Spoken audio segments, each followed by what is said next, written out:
Audio Sommelier welcomes you to the audio production of The Man Without a Country by Everett Hale. Written 1917. Produced by Audio Sommelier and narrated by George N. B. Keller. Enjoy the show. The Man Without a Country.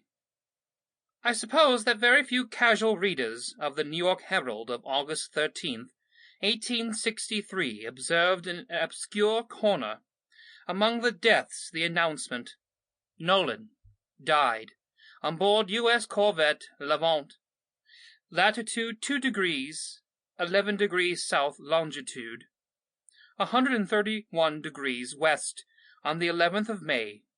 Philip Nolan."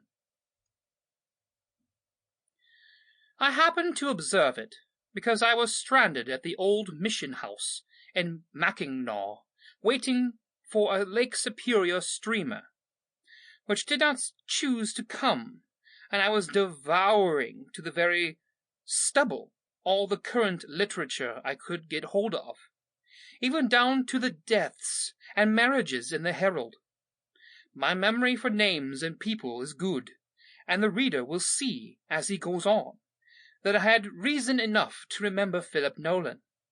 There are hundreds of readers who would have paused at that announcement, if the officer of the Levant, who reported it, had chosen to make it thus: "Died, May 11, the Man Without a Country." For it was as the Man Without a Country that poor Philip Nolan had generally been known by the officers who had him in charge during some 50 years, as, indeed, by all the men who sailed under them.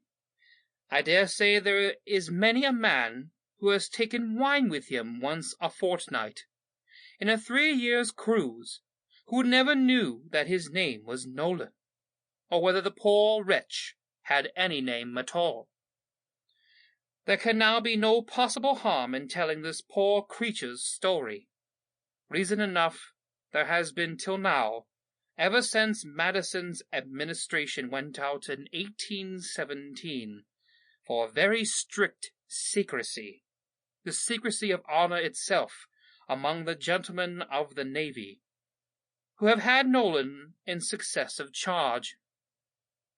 And certainly it speaks well for the spirit de corps of the profession, and the personal honor of its members, that to the press this man's story has...